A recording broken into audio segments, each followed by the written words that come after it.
Go. Good evening, folks. Thanks very much for coming in. You're all very welcome, as always. I hope you're all well and staying as safe as you can during, these times. Tonight we have the pleasure of welcoming back Patti Negri, the lady herself.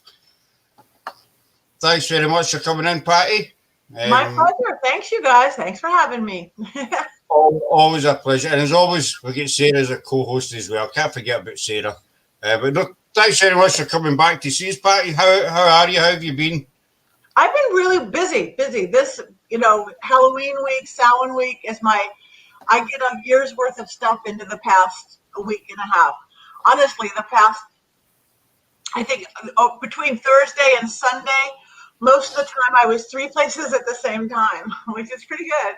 I mean, literally, I would have taped something for over here, taping a TV thing that's over here, doing a Zoom thing over here, doing a live thing over here. I'm surprised I'm still speaking, actually. But it was all really good, all really fun, challenging, fabulous. How much, how much sleep did you get? 4 hours, but probably average 4 hours. About 2 a.m. to 6 a.m. Because some days, and this has been going on for a while, I'll work a full day, what I do, my sessions, my clients and things. And then filming at night, because, investigations go filming at night or doing a TV thing at night or a seance at night. But this week, I had, the Vampire Ball in New Orleans, a couple of days at that. I had 3 days of the 4 days at the American Horror Story Murder House. They did this 14-camera live stream, full crew. So I did an investigation Thursday. I did a seance in the basement, which people got to win to go. And then I did a clearing demo for that. I also taped the Trevor Moore Show for Comedy Central, which was really great. I did another podcast. And in the midst of all that, I conducted a wedding on Halloween Day. All right. Yeah, it was so beautiful. Friends of mine, outdoor, COVID safe. Very witchy and beautiful. I did a full pagan hand fasting ceremony for them. They jumped the broom and everything.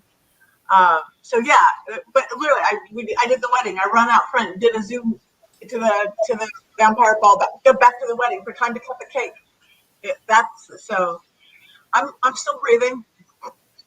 It's not every day someone can say that they've been married by Patti Negri. I mean, that on Halloween Day. That's on Halloween. Oh my God! And it was just beautiful. They were beautiful. And again, they're very themed guys. They took their wedding pictures at the cemetery down the street where his daddy's buried. The bridesmaids carried witches' brooms with flowers, and everybody wore black. It was beautiful, elegant though. It was fun. It was a nice one. I think Sarah watches a program over here. It's called "Don't Tell the Bride," and a lot of it's it's the groom that organises the wedding. Oh wow! 9 times out of 10 they'll do they'll come up with a themed wedding kind of thing, and I'm not a big fan of the program. I put my hands up, but some of the themes that the grooms come up with are actually quite original. And there was one the other day. She was a goth or something. She was into. Everything paranormal. Wow, that's very cool. Paranormal. And he done the whole paranormal wedding kind of thing. It was actually really, really good. The way that he done it. So it was pretty cool. But the last time we had you here, Patti, we were talking about the paranormal and what have you. I want to touch a wee bit on the witchcraft stuff.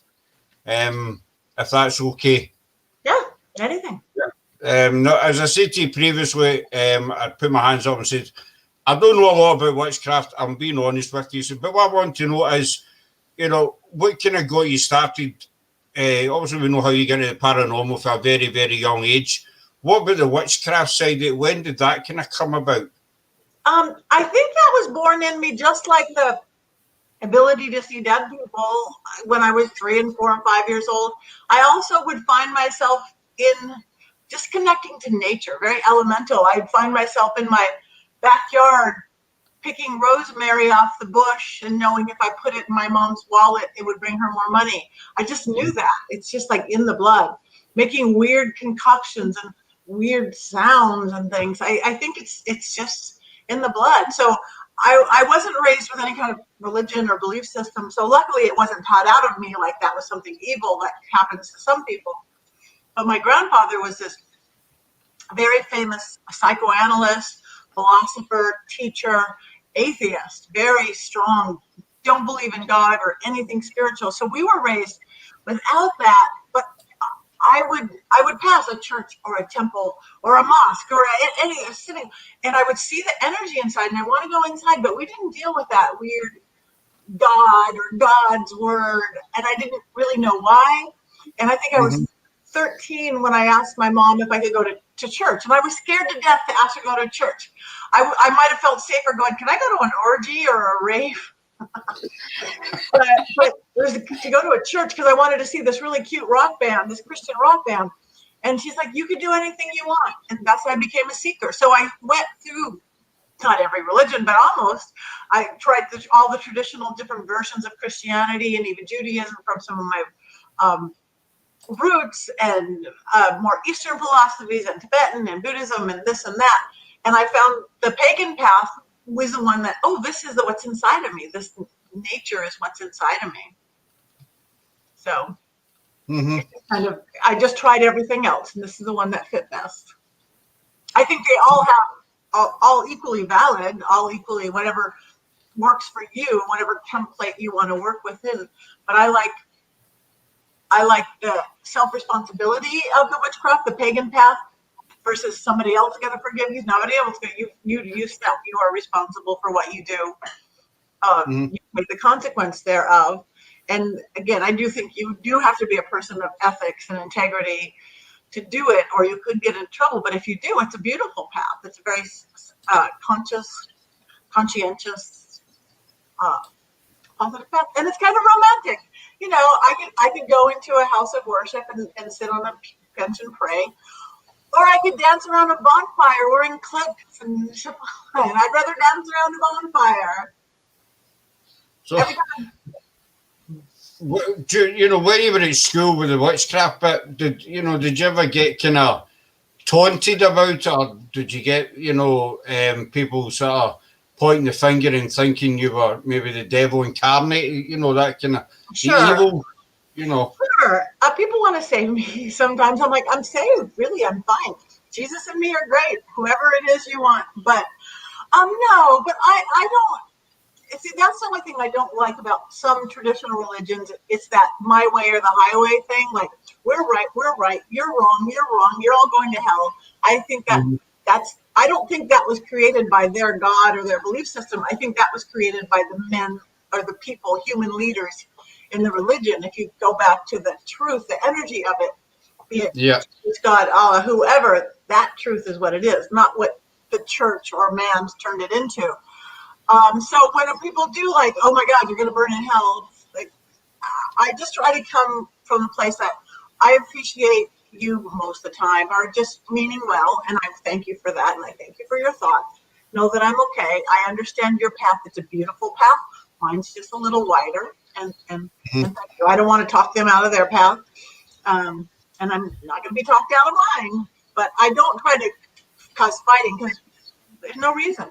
I'm not believing in proselytizing anything. Again, as I say, I don't know a lot about witchcraft, but when you think about witchcraft, I'm always reminded kind of like Salem and over here with a lot of witch trials back 16th, 17th century kind of thing. And back then, obviously, if the finger was pointed at you, you were accused, you were basically condemned, that was you. And obviously with the Salem witch trials as well. What do you think is kind of, obviously now witchcraft is viewed in a totally different way,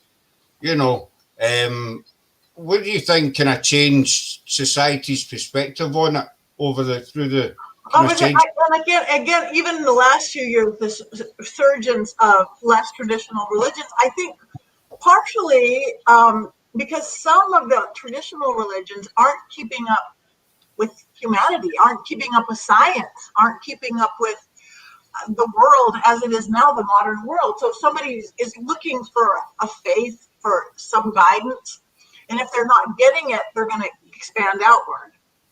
And I think, and for all the bad that Hollywood or media and books have made witches, now they're making them a lot better. Yeah, they're still the bad witches, but they're also making it as a positive.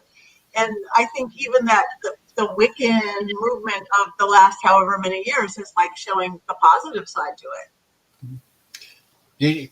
You just actually answered my next question there. I was going to ask you about, Hollywood and the media's effect, because obviously you've got all the films, about witchcraft and, as I say, burning at the stake and what have you. I was going to ask you, if you think Hollywood had a big influence in, changing people's, Of course, both directions. But in the trendiness of witches stuff, it's really fun in this last several years. It's like, wow, I'm decades ahead of the curve. That's fun.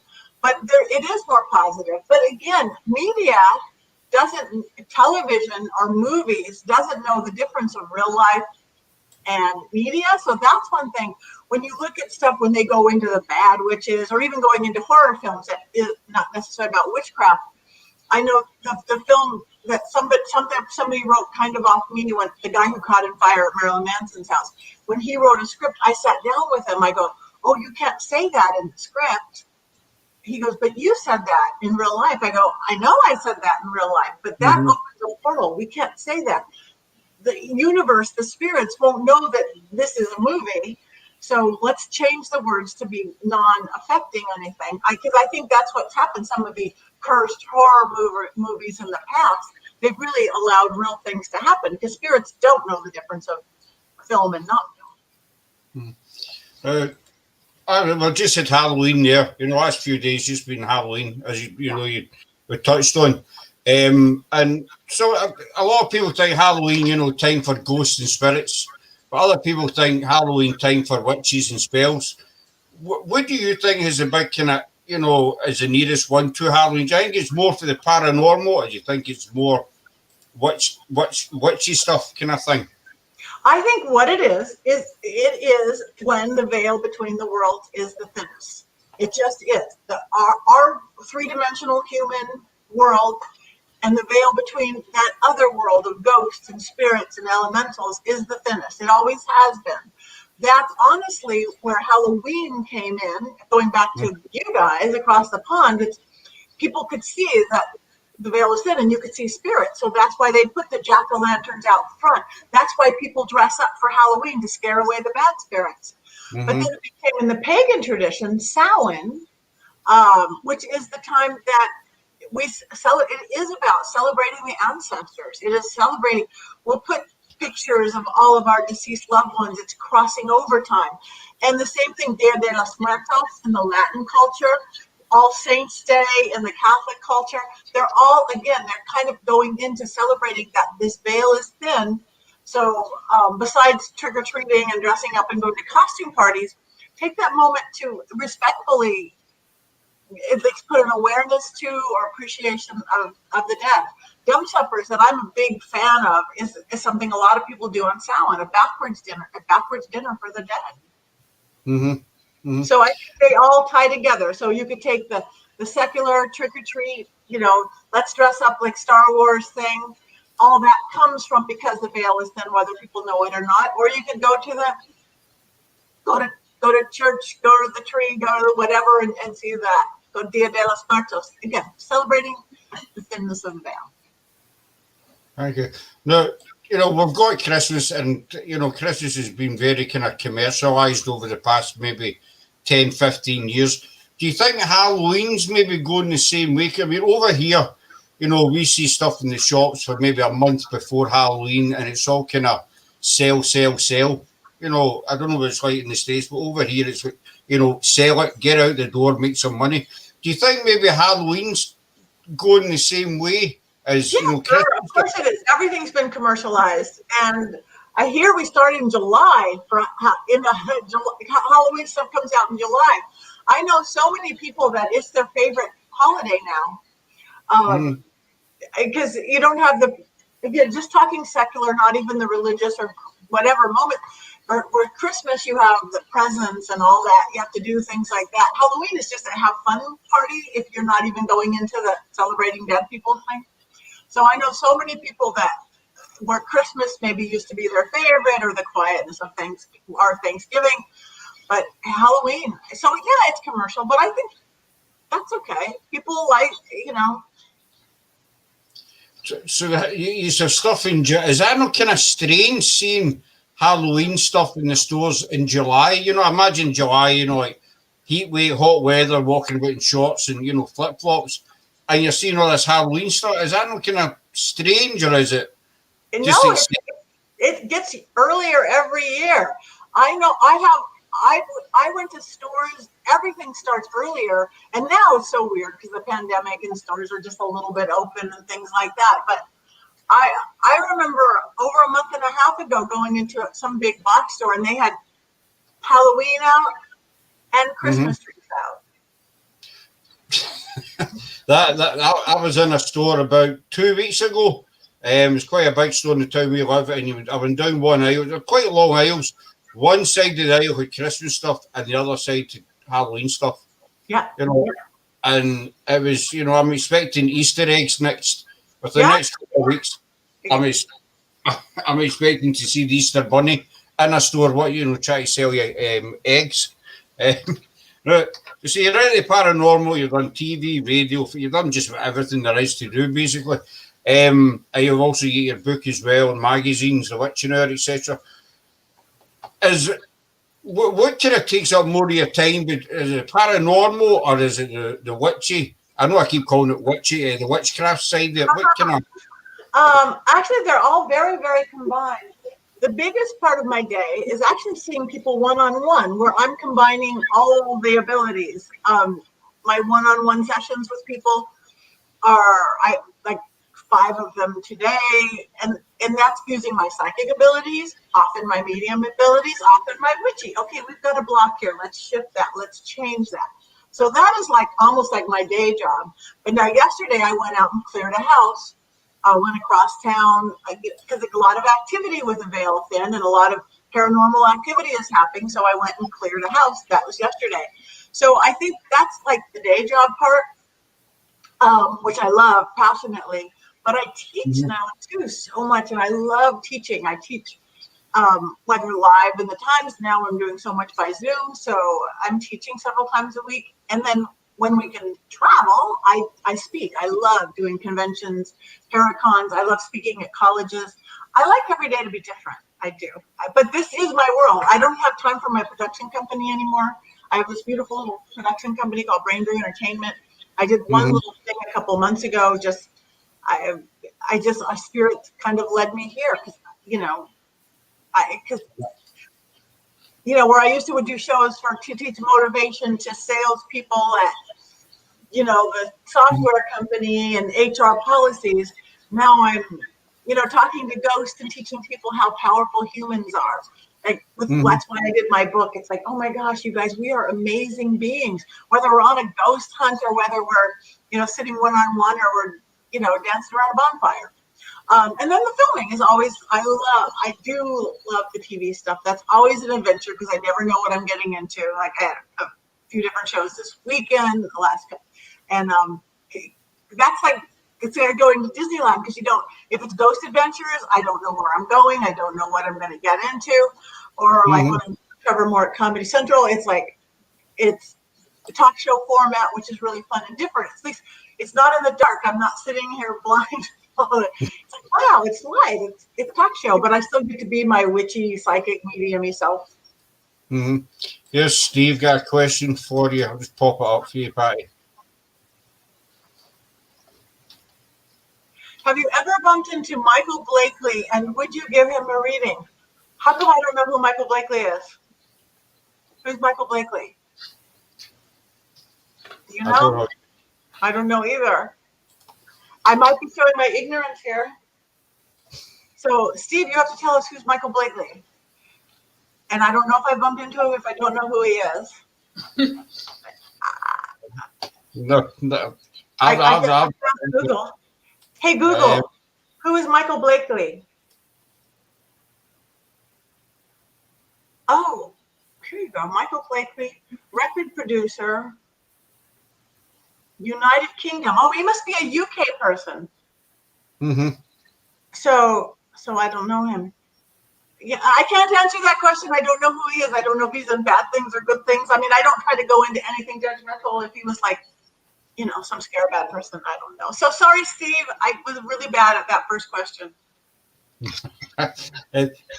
A producer from that area, he says, so do you ever get stopped in the street to do spells? If you're out shopping or, whatever, for a meal, does anyone ever come up and say, look, can you do a wee, a spell for me or whatever? Has that ever happened to you?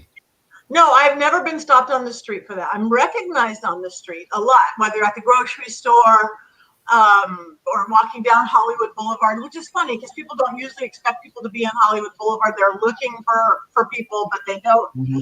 But again, mostly because of Ghost Adventures are such a worldwide. I remember not too long ago, or maybe it was just before the lockdown, and walking down Hollywood Boulevard going to a club. I belong to a private club.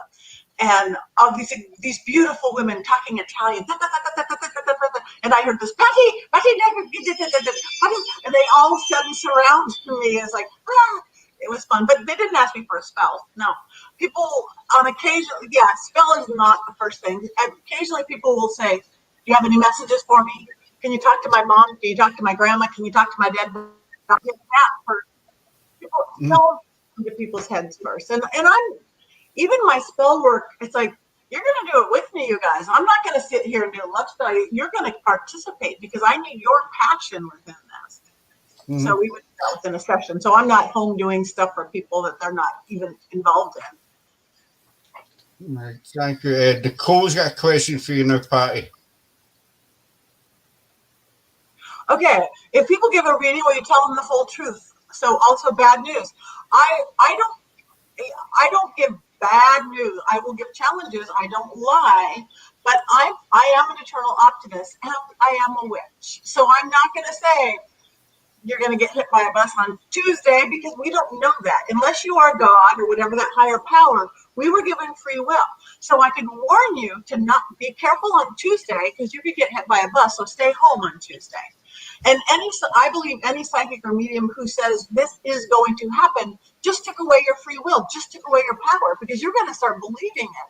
Like I could say, okay, when you guys walk out of your house, a bird is going to poop on your head. I am that good of a psychic. I know when you're going to walk out of the house. I know when a bird's going to poop. I know when it's going to land on your head. And if I said something like that and you guys wouldn't think about it, you walk out of the house and bird poop on your head. But if I go, hey, you guys, be careful. There's a lot of birds outside. The bird's going to poop on your head if you're not careful. Then you put up an umbrella, a parasol, or you walk out the back door and it doesn't happen. So the same thing with bad news. I don't think anything is set in stone, again, unless you're God. So I could see, there's challenges coming ahead. There's blocks coming ahead. There's blocks coming ahead. You hold things here. This could result in illness because you hold things here. So be careful of this. Learn to let this go. And I will give them techniques and ideas and things. And then maybe we'll explain why their love relationships always go back because of this block right here. Why this? And now you can change it so your love relationships don't go bad anymore. Not you are destined for bad relationships because you have a big block here and you're going to end up getting breast cancer. No, switch that up, As in the paranormal, you get a lot of young people who maybe, have a beer or two on a Friday night, and decide to try, like say, a Ouija board or go investigating. What about the witchcraft side? Have you ever heard anybody, trying to dabble in witchcraft and they're not exactly sure or they don't actually know what they're doing? And, what would your advice be to people, especially teenagers, who are maybe contemplating getting into witchcraft? Is there a kind of best way to get into it? Yeah, know that I do believe if you're going to get into this world, you do have to have a sense of right and wrong, at very least. Because again, there's no rule book like a 10 commandments of this or that.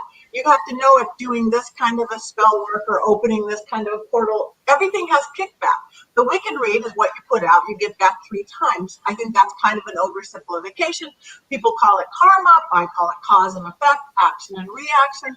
So number one, you have to take it seriously. Number two, you have to have a sense of right and wrong. And if you don't, you're just probably going to get into trouble. And number three, it's all what your intent is. Why are you doing it and what? Even if you do it wrong. Okay, you're doing a cake. You're using the wrong color candle. That doesn't matter if you don't, as far as doing it wrong, if your intent is right. Just don't try to control anybody else ever. That's the difference of good magic and bad magic. Like a love spell. A love spell to bring you the love of your life. That's good. Make them funny. Make them this. Make them that. Whatever it is, great.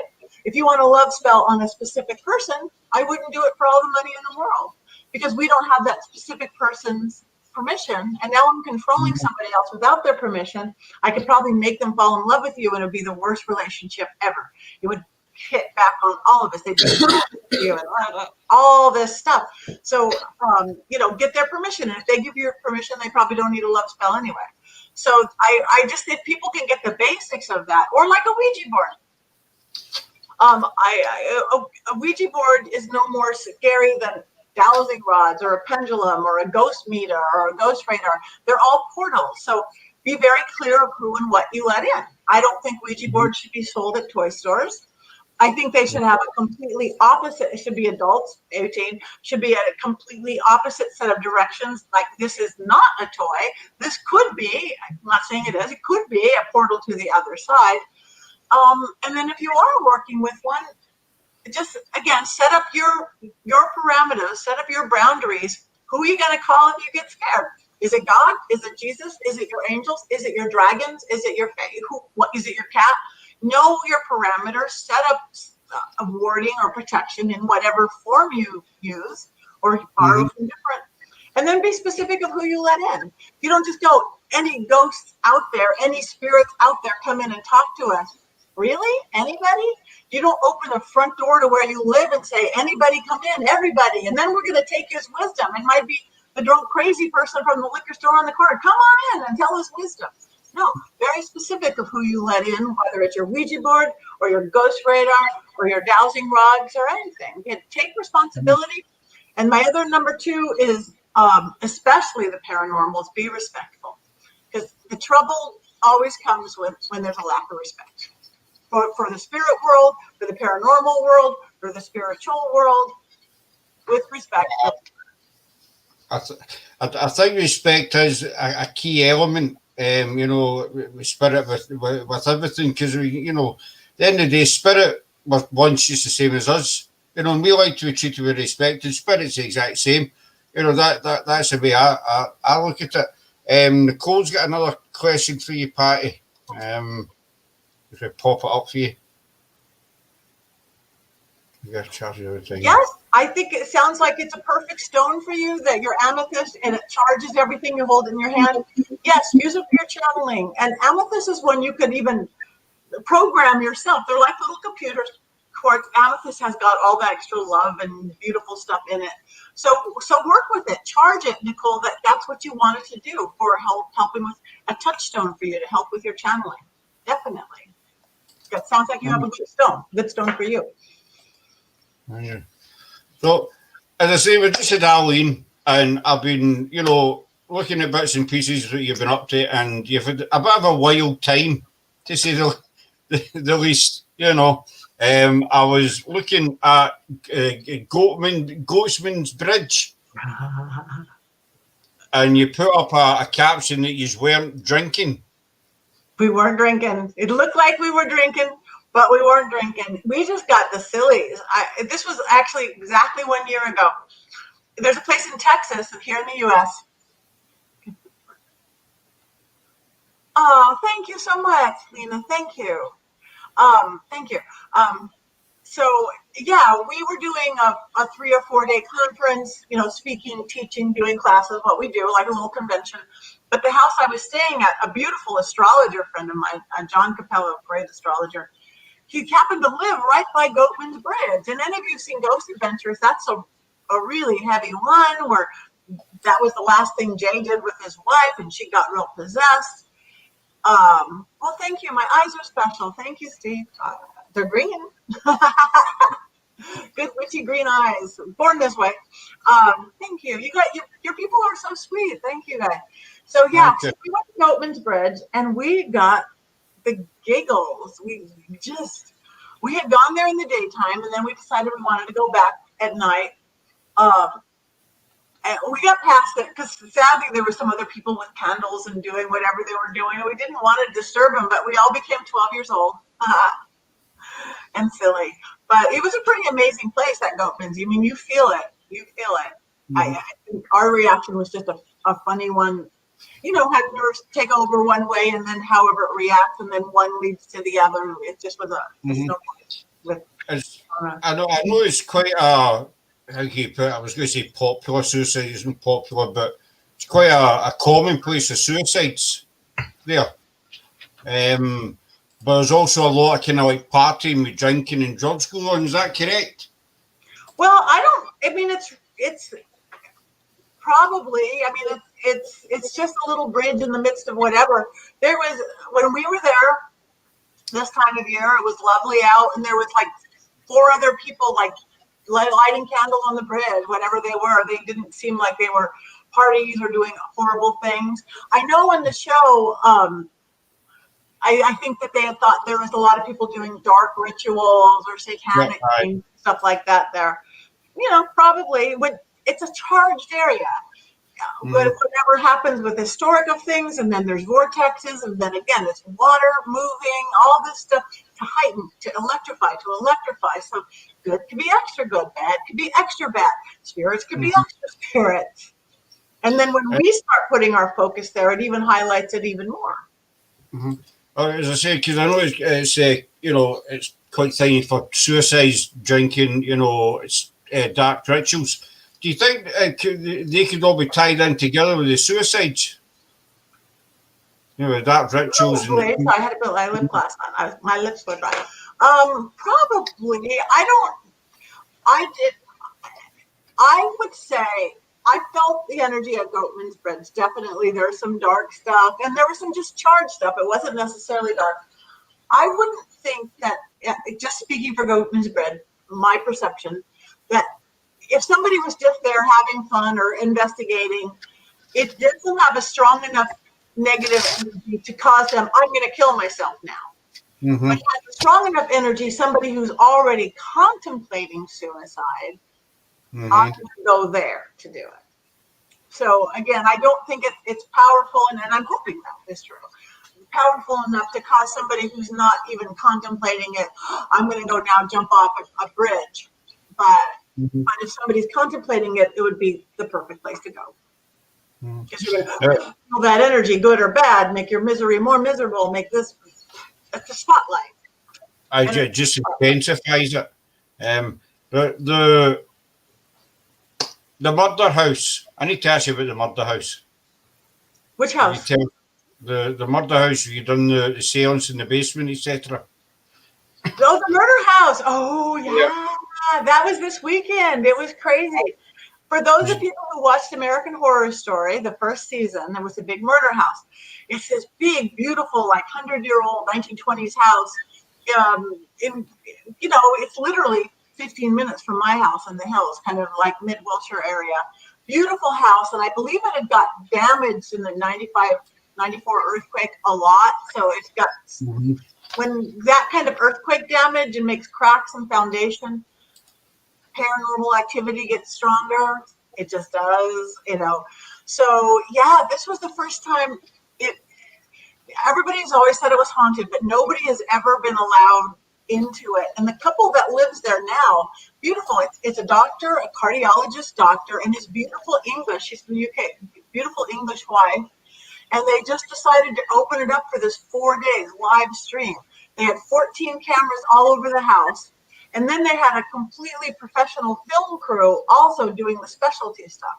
And it was good. I mean, legit big film crew. The guy who actually directed Zach Bagans' movie, Demon House, and some other big film directed it. So it was a big professional thing. So, yeah, the house was active. And then people was cheap, like $25 to watch it for 4 days. Go wherever you want. People could see when I left for my car and when I came back, carrying my equipment in. I've got some amazing new equipment, you guys. And I used it all over this weekend. New kind of spacey, ghosty stuff. But no, I went Thursday night, I think, and I got a lay of the land because I was filming something else the next day before the seance. And you felt it. It's a beautiful house, and it's got some dark edges. And then people who bought the tickets every night, 2 people got to spend the night in the basement. They brought in beautiful beds, but you're still in this very scary basement. I know one girl didn't even make it through the first night. And a friend of mine, also paranormal investigator, Stefan Brigatti, he was kind of like their paranormal investigator babysitter. He and his wife stayed there for all 4 days. But it was great. And then the seance, we had 5 people who just came to it. Again, just winners. They won this contest and they got to come to it. It was really a charge because there was this one ghost.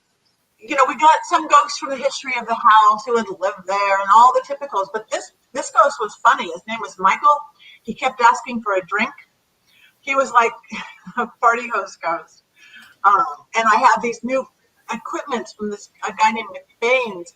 It's kind of like an Ovilus meets an old-fashioned, almost Jules Verne steampunk-looking thing. Crazy accurate and crazy funny. So I used it on the Trevor Moore show. I used it on that. So I love that technology is doing so much for the paranormal world too. Where I'm an old school girl who's using dowsing rods and a Ouija board. I love all this other stuff that's there. So yeah, it was a really charged place. I did on Sunday. I did just from my house a little how to clear your house. Now that we got through Halloween, now we got through Samhain. Everybody, calm it down, calm it down. But it was fun. It does seem, you know, coming up to Halloween, there's a big build up, and then during Halloween, it's just like nuts. Basically, you know, it's just insane, and then it, you know, tends to. I think it's the same as Christmas, really. You know, a big build up to Christmas and Santa Claus, etc. And then after that, it kind of, you know, it's like letting air out of a balloon, basically, you know, slowly. How long does it usually take you to kind of wind down, you know, after? Also, every Halloween's the same for you. Yeah, well, it usually, yeah, it's always crazy. It's been crazy for as long as I can remember. Last year, I think I was in 3 places I was in Dallas, where we did that thing, the Goatsman Bridge, and a whole thing. I flew right to or from New Orleans doing live there, where this year was virtual. And I think I was in San Francisco or something like that. So usually I'm flying here, doing. Or 2 years ago we were at Zach Bagan's we did that 4-hour live on Halloween itself. So I'm usually, but this year wasn't as much traveling. I did the murder house here in LA. I conducted a wedding here in LA, and then everything else was virtual. But it's always crazy, and it takes me energetically, like I haven't not wound down yet. But I also have to play catch up, because the regular day life of my clients and, you know, house duties gets really messed up for the weeks beforehand. So now I've got stacks on my desk and everything that I've neglected. So I need about a week, both energetically and physically, and just mundane world stuff to catch up. I always get a spiritual hangover or seance hangover or paranormal investigation hangover, because you know it takes energy out of you. Spirits use energy for all of that stuff. Yeah, and you're bang on. It does drain. You know, even it's a paranormal energy investigation. Nicole again. She's on fire tonight. We have questions for you. Good questions, Nicole.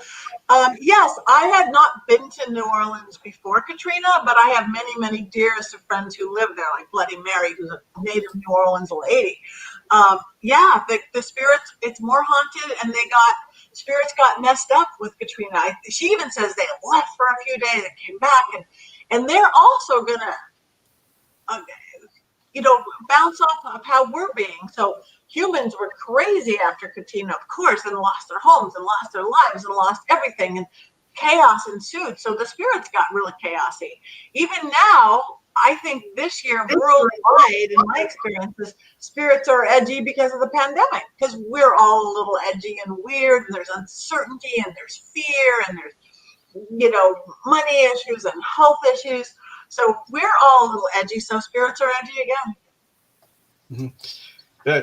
The other thing I wanted to ask you about was Marilyn Crosley.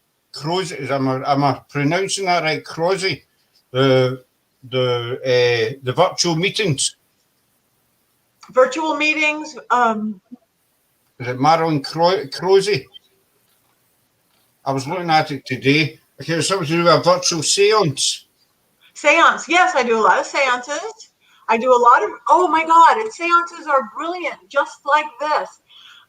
Because for years I do them around my dining room table with 13 people, or I'll do them for 100 people, or I'll do them, on a big auditorium. But now everything is Zoom, and you can't be in big groups, and you can't be in little groups. We haven't had anybody in my home in months and months. But I started doing, it's like Zoom seances, and just like spirits like ghost equipment and spirit boxes, they love this. It's just as accurate. We are just as connected. Like right now, if we want to pull up you guys as spirits, we're just as connected. I can see when somebody is handing behind somebody, and it's like whether might have up to 20 people on the little Zoom heads, the little talking Brady bunches, and we are all connecting in. Everybody will get goosebumps at the same time and then mention it after. Everyone will feel the thing. It's amazing because, again, that connection, whatever is in the invisible wires of the computer world, is the same thing that they're doing with ghost equipment and stuff. And spirits are really learning how to use it. Spirits are even stuff that maybe is not supposed to be a real app, or maybe it was made to be a toy app. Spirits are learning to use it for real, and they're learning to use the phone, and I think they're starting to learn to use text and email too. So they're learning all the time, basically. Do you think it's something that, obviously with the what's happening now, nobody knows how long this is going to last. It could be months, could be years, whatever. Do you think sort of virtual seances are going to be the way to go in the future? I don't know. I mean, I think the veil is thinning in general as we move into that age of Aquarius. It is not going to be our parents' world of black and white and right and wrong and solid ground. It's not. It's just getting more and more unexplainable stuff. And again, that's why they're so much more interested in the paranormal or the supernatural or spirituality or metaphysics, because that's the world we're moving into in this new age. So I think because there is an uncertainty, seances, even going back to the spiritualists, the 1900s, when things are rough on this world or are fearful, they always want to go to the other world, whether it's go to church and pray or sit around and talk to dead grandma. Again, we're looking outside of ourselves for help. So I think that this electronic aspect, now that we've become this big connected world, is going to be a part of it. Just like the vampire ball has always been a big live thing, well, all over the world, but New Orleans is the big one. This year it had to be completely virtual, so people got to come from all over. Did we freeze? I think we froze. Okay, we're back. But I think next year, when it gets to be live again, it's going to be live and virtual. I think we're combining these worlds. I just like I teach a live morning workout class in Hollywood, Lake Hollywood, under the Hollywood sign. For real people live, we're doing it. Then we couldn't go be with people. We did it at home, so I started doing it on the computer and everybody on their phone. And then we got to go back to the lake, and all the people who were doing it on the phone weren't local anymore. So now I do it live and my phone. I think that's what's going to happen, even in paranormal stuff, even whether it's seances like I do or investigations like you guys do. Now that this technology is so I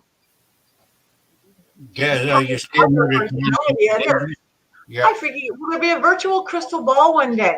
Well, I could pull one up right now, a virtual. Well, I don't know about virtual like in the world. I mean, I have a kind of electronic one. The thing I was talking about, it's called a crystal ball, and it's got like an ovulus kind of thing in it. But a virtual crystal ball, sure, because I think you could start scrying. A computer screen is almost like a black mirror, and a scrying mirror, or looking into a thing.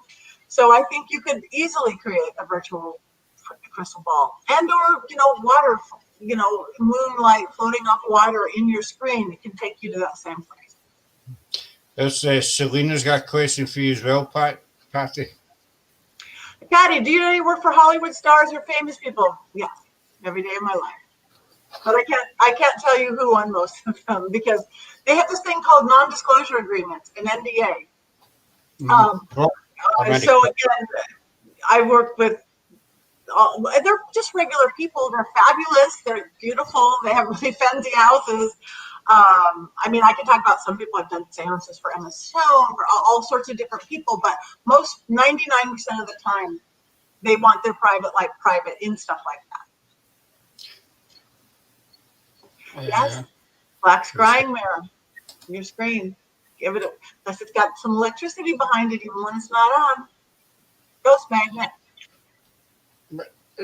Technology it's advancing all the time, especially in the paranormal field. Yeah. They're coming out with new gadgets, every so often. Do you think eventually, all the technology might take the focus away from the sort of traditional ways of, investigation and, stuff like that? So, because we still need that humanity, we still need that emotional response. So, again, just like live plus virtual combined together, I like it when, if I'm on an investigation or even say Ghost Adventures, I like that they bring in and I tell them what I'm feeling, sensing, seeing. You're seeing a human reaction, and then Billy or Joe might be in the other room having the dancing, SLS camera, stick people saying what I'm explaining. But just having me explain it is one thing. Just having the dancing thing is one thing. Having both together without the knowledge of each other is like 10 times better. So if you have it would take away from the basics. Your Ghost Adventures double header that's coming up. Yeah, I need to ask you about that. The Pasadena house. We got that right. Pasadena Ritual is my dear friend Richard Rael. So I'm only in that episode. They're both old ones. The new ones are just starting. There's some really good new ones coming up. But the Pasadena Ritual House is. I told Zach about this because Richard Rael is a friend of mine. And his house is really haunted. It's a beautiful Victorian house. He's got his own seance room. I've got seance room envy. But I had gone to a seance there. I saw the haunting there. And I remember telling Zach, I go, you're going to love this place. So that's why I'm hardly in the episode because they really are in integrity. When I know a place and I know the people, he won't have me go in and tell me what happens because I know. So I just do at the beginning, hi, this is my friend. You go in and take care of it. That happened with the Reseda house too that I had sent them. So I'm the one who gets them there and then they take it from there. He doesn't want it to be fake. The other one is the Scottsdale house. That was good because that was scary driving into the middle of nowhere of the desert. Not scary from ghosts, but scary from scorpions and killer pigs and everything that's in the desert in the middle of nowhere. But that was really cool. And I got a good friend out of that I didn't meet until after filming. But Todd Spitzer, the homeowner there, we've become friends ever since. I've made so many friends from that show. But that was really cool. That was a good episode. Lots of stuff happening. But that was the first time that the show that Zach ever said, Patti, come back and clear the house after lockdown. I'm like, because I've done it many times after shows, but that's not stuff that they would show on camera. It doesn't work with the style of the show. They don't show that on camera. But this one, they wanted to show it on camera. So it was really great. I left. They did lockdown. I came back. And it was good because that actually gave validation. I remember, I think I went right to a mirror that I had no idea that they'd been doing the dancing stick figure in and out of. And I go, this is what needs to be shut down. So it validated what they had done. And I got to show people that it's not so hard to clear a house. You can clear a house, which is my passion, to show people that you don't have to live with bad ghosts if you don't want to. Mm-hmm. I forgot what I was going to ask you there. I'm just about. I don't believe it. And so your paranormal side and your witchcraft side, do you have a favourite? Do you have a field that you prefer, or is it both? Just roughly about the same. No, no, because I think I'm doing different things, but it's the same everything. I cross through the veil on both sides. I don't think I have. I like it that I just do a little bit of everything, actually. If I just did one or just did the other, maybe it's not nearly as fun as doing both. I think, yeah, I like every day different. So I wouldn't even want to pick one. If I did pick one, though, if I had to pick one, I would probably pick the witchy medium side over. But see, the medium goes right into the paranormal anyway, so you can't really separate it.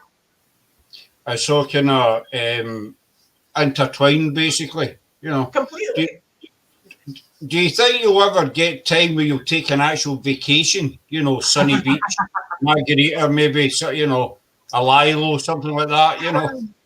I like working vacations better than non-working vacations. I always have, even when I ran my production company, we would go to Atlantic City or Vegas and do shows. And you still get time to play. And my work, I love my work, is my passion. So I took a couple years ago, I did have amazing with my best friend vacation in France, really amazing, stayed in castles.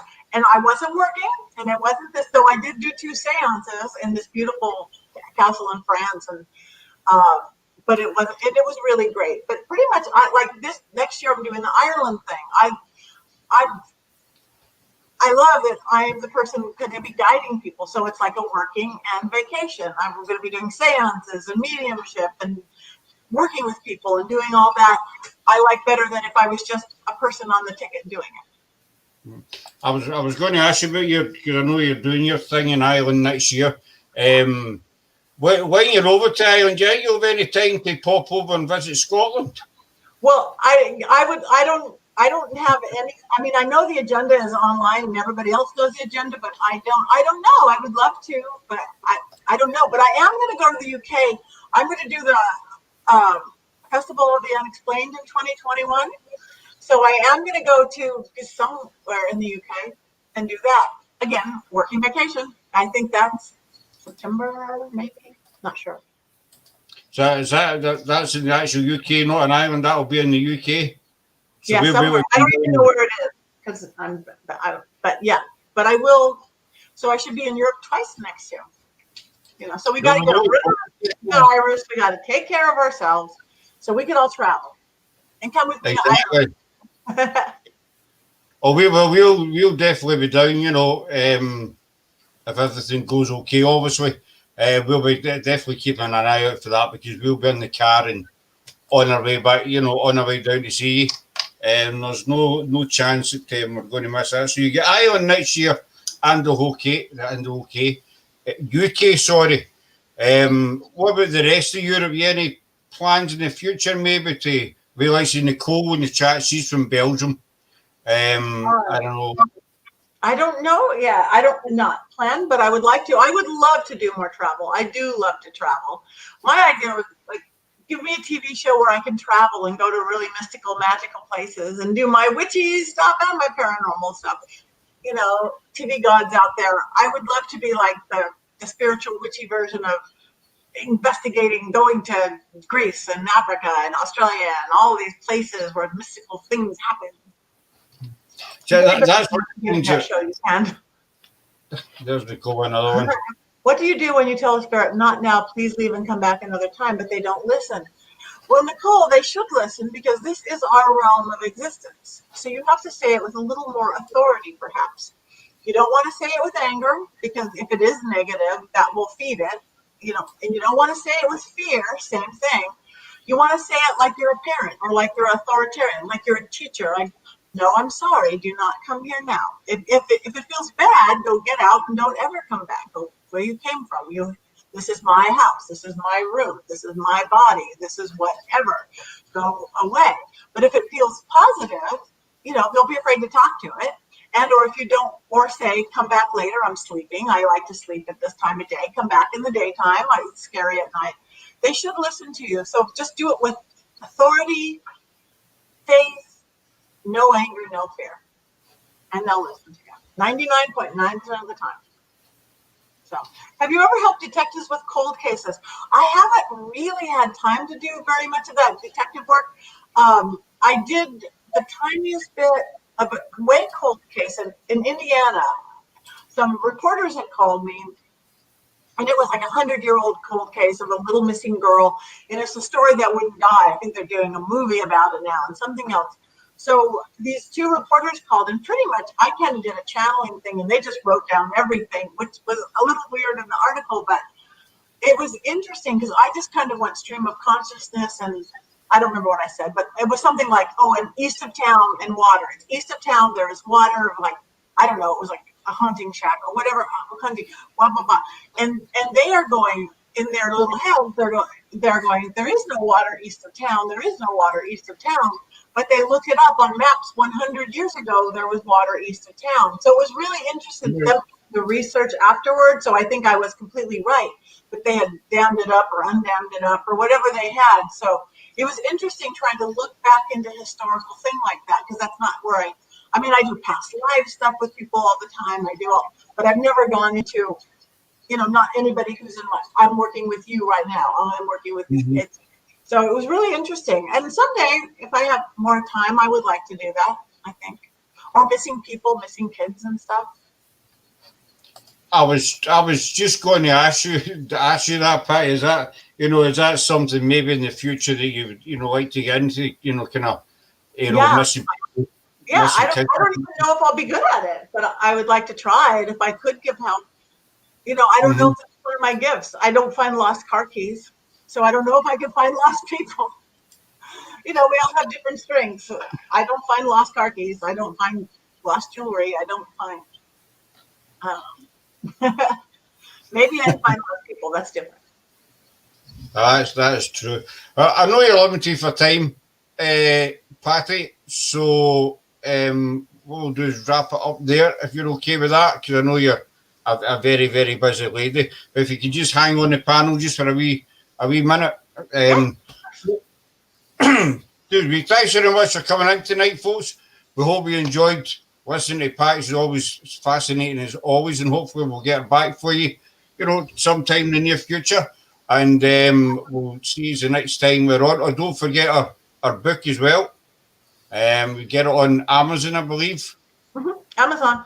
Print ebook, audio book, or print book. Again, super simple, but lots of easy, really powerful magical stuff in there. Easy. And Nicole's been dropping the link in the chat for the Patty's channel. She also does a podcast as well.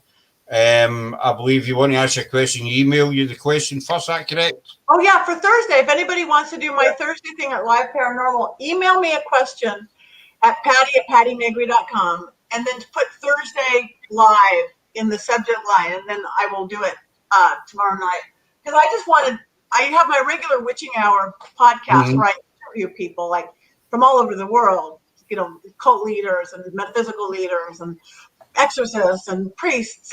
But I wanted something for regular people. So the Live Paranormal gave me that thing that it's a little crazy. It's like I'm trying to read the chat line and like 900 people. So I don't complete sentences very well. But I've watched you a few times on it, and you kind of your head's with that. It's kind of a three-ring circus. It's not my best work probably, but it's fun, and people get something out of it. I just want to have an option for people to do something fun and helpful. If you look on our Facebook page, folks, we'll put all the Patty's information up there, all our links and our book and everything. Just look on our Facebook page, and you'll find it all there as well for you to go and have a wee look and investigate, for want of a better word. So thanks very much for coming in, folks, and we'll see you again very soon. And stay safe, everybody. Thank you. Bye. Thank you guys so much. Thank you. Bye.